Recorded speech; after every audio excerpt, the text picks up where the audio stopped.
માં શક્તિની ભક્તિના પાવન પર્વ નવરાત્રનો આજથી ભક્તિભર્યો આરંભ થયો હતો। માં શક્તિની આરાધનાનું મંગલ પર્વ એટલે નવરાત્રિ। હિન્દુ ધર્મની પરંપરામાં નવરાત્રનો વિશેષ મહિમા હોય છે। માઈ મંદિરોમાં નવરાત્રિની વિશેષ ઉજવણી જોવા મળે છે, જેના ભાગરૂપે આજે વડોદરા શહેરના જિલ્લાના માઈ મંદિરો વહેલી સવારથી જ ભક્તોથી ઉભરાઈ ગયા હતા। માઈ મંદિરોમાં રંગબેરંગી વાઘાથી નવ સજાવટ કરવામાં આવી છે। માઈ મંદિરો નવરાત્રિના પ્રારંભ સાથે ભક્તિના ઘંટરાવથી ગુંજી ઉઠ્યા હતા। ગાયકવાડી શાસનના ઐતિહાસિક બહુચરાજી મંદિરે ભક્તોની ભારે ભીડ ઉમટી ગઈ હતી। માં બહુચરાના દર્શન કરી ભક્તોએ ધન્યતા પ્રાપ્ત કરી હતી।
અંબા માતાના ખાંચામાં આવેલ અંબે માતાના મંદિરે અંબે માતાના દર્શન માટે ભક્તોની ભારે ભીડ જામી ગઈ હતી।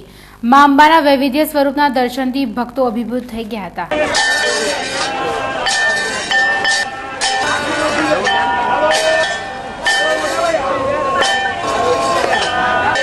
નવરાત્રીના પ્રારંભ સાથે વરસાદી વિઘ્નથી ગરબા આયોજકોના જીવ તાળવે ચોંટી ગયા હતા। આજથી નવલી નવરાત્રીનો પ્રારંભ થયો હતો। એ સાથે જ નવરાત્રીની પ્રથમ રાતે ગરબા રમવા માટે યુવા હૈયાએ ભારે ઉત્સાહિત હતા। જોકે આજે બપોરથી સાંજ સુધી વરસાદે ખેલૈયાઓ તથા ગરબા આયોજકોની ચિંતા વધારી મૂકી હતી। ખાસ કરી વાઘોડિયા રોડ પર વાવાઝોડા સાથે આવેલા વરસાદથી ગરબા મેદાનો સરોવર બની ગયા હતા। વાઘોડિયા રોડના રેવા પાર્ક ગરબા મેદાનમાં વરસાદથી ભારે નુકસાન થયું હતું। ગરબા આયોજક ચંદ્રકાંત ભથુએ માતાજી કસોટી કરતા હોવાનું જણાવતા મધ્યમ વર્ગ માટેના ગરબા સારી રીતે થાય તે માટે બને તેટલા પ્રયાસો કરાશે તેમ કહ્યું હતું। ખેર વરસાદે ગરબા આયોજકોની ચિંતા વધારી મૂકી છે। નવરાત્રીના પ્રારંભે જ માતાજી આયોજકોની પરીક્ષા લેતા હોય તેમ પડેલા વરસાદ બાદ આયોજકો ગરબા યોજાય તે માટે દોડાદોડ કરી રહ્યા છે। જોકે વરસાદને પગલે ફરી એકવાર શેરી ગરબાનું મહત્વ વધી જશે। આવનાર સમયમાં વરસાદ ગરબા આયોજકોની કેટલી કસોટી કરે છે તે તો હવે જોવું જ રહ્યું।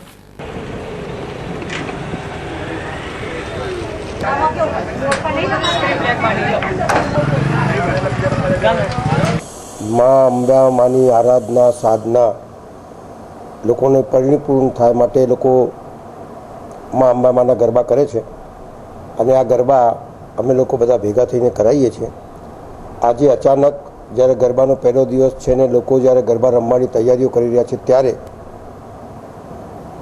બની શકે માં અંબામાં આપણી કસોટી લેતા હોય એ પ્રમાણે આજે જબરજસ્ત વાવાઝોડાની સાથે જે વરસાદ આવ્યો છે અને જેના લીધે આટલા મોટા ગરબાની અંદર જે પારાવાર નુકસાન થયું છે, પણ મને એવું લાગે છે કે માં આ આરાધના જે છે અમારી, અને ખાસ કરીને આ આરાધના એ લોકોની છે મધ્યમ વર્ગ અને ગરીબ લોકો માટે હું આ ગરબા કરાવું છું, જેથી લોકોમાં એકતા વધે, લોકો એકબીજાના નજદીક આવે, લોકો એકબીજાને ઓળખતા થાય અને આપણા વિસ્તારની વિષયમાં ચર્ચાઓ કરે, છોકરા છોકરીઓ માટે ચર્ચા કરે। આ બધી વસ્તુઓને ધ્યાનમાં રાખીને જ્યારે હું ગરબા કરાવતો હોઉં ત્યારે માં પરીક્ષા લેતી હોય ત્યારે મારે પરીક્ષામાંથી પાર થવું જોઈએ અને એની આરાધનામાં કોઈ કમી ન થવી જોઈએ અને આ ગરબા પરિપૂર્ણ કરવા માટે મારા યથાર્થ પ્રયત્ન રહેશે।